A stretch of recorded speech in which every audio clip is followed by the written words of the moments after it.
My name's Patrick Hayes. I'm a political commentator for the online current affairs magazine Spiked. And what was your position in the debate?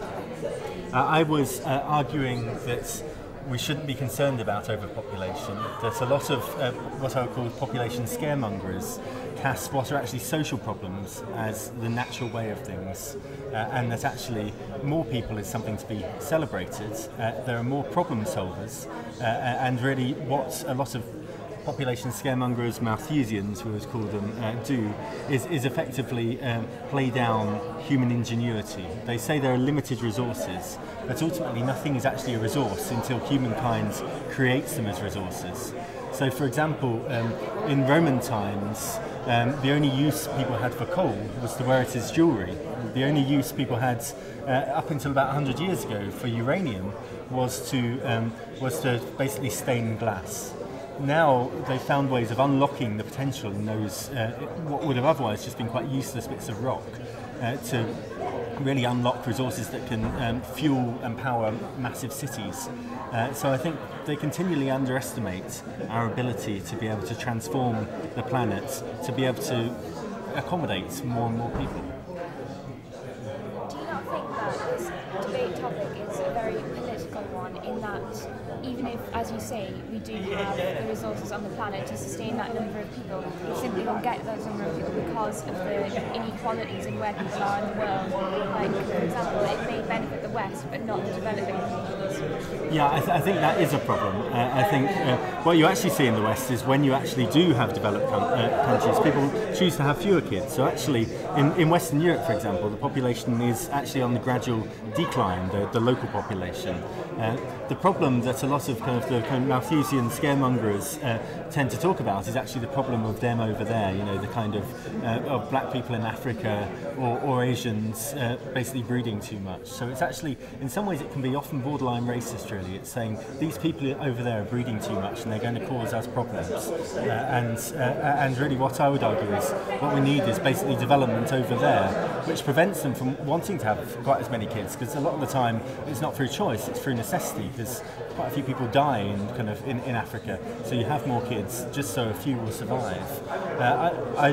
What I would argue for is to reach a point where, like the Beckhams, you could have a large family and be able to support them without any kind of material constraints at all.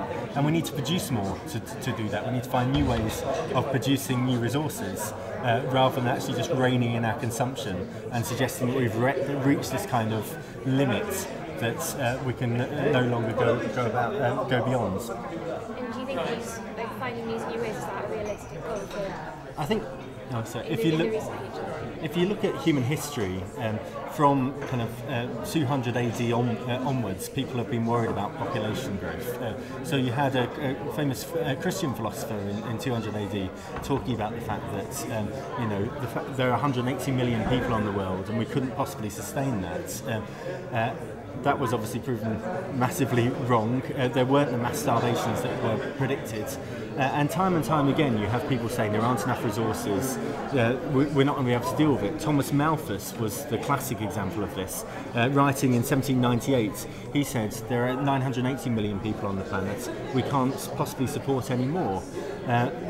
He completely forgot to, he just didn't anticipate the Industrial Revolution, which allowed for a massive production of energy, of resources that allowed population growth to continue. We're now at 7 billion. I don't think the world's resources are going to run out anytime soon. We can certainly find more. So I think actually history kind of proves these scaremongers wrong a lot of the time. And these new sort of ways to sustain humanity, do you really think they would reach the developing world, as I said before, when there's such an imbalance in political power? And is it not more important to sort of educate the developing world in the problems of overpopulation, because their populations are still on the rise? Well, remember their life expectancies are very short, so even though the populations are on the rise, actually a lot of them do die at a very young age. So again, there are material reasons as to why people do have more children there. But I think more fundamentally, as I said, it's not fundamentally what the Malthusians who talk about population really fail not to see is the fact that these are social problems. These aren't natural problems. So basically, people should rise up if there are inequalities. They should actually take on the governments. They should take on, the rich who are basically holding them down, locking them into that kind of position, and try and find a fairer way of distributing things. What they shouldn't do is just give up and say what we need to do is have fewer kids because we can't possibly, because basically there's an inequality of resources. I think people should be really determined to change the world, because fundamentally that's what human beings do. Unlike any other kind of animal or creature in the world, we have the ability to really act upon nature, to kind of make it in our own image rather than just become part of nature.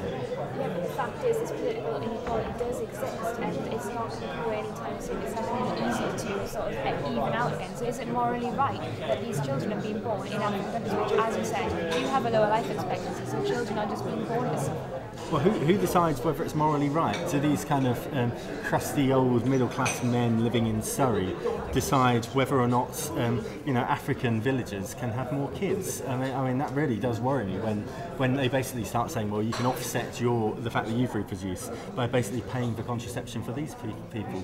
I'm worried about people taking a kind of moral high ground and saying you can't breed over here, you black people, because you can't live the kind of middle-class existence that we have over here. So the question about morality, I think, by all means, if there is a problem in terms of people having too much, being forced or coerced into having too many kids, and I don't think that's necessarily the case. I can't think of China has a one-child policy, but I can't think of a country that forces people to have more children. I think it should be for them to decide. It shouldn't be for the Optimum Population Trust or Population Matters to say,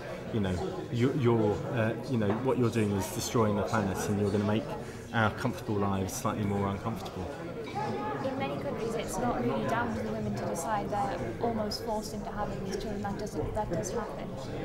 Do you not think that's a more important point to focus on? I'm sorry. Sorry.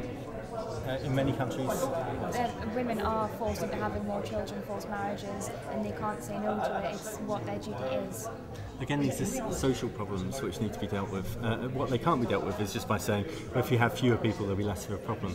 I think actually, in some ways, if you have more people, there would actually be kind of more numbers to be able to rise up against these kind of rules. What you saw, for example, in the Arab Spring, were people who have been repressed by dictators for as long as they can possibly remember, standing up and saying, no, we're not going to have this. We're going to kind of get rid of you. We want freedom of speech.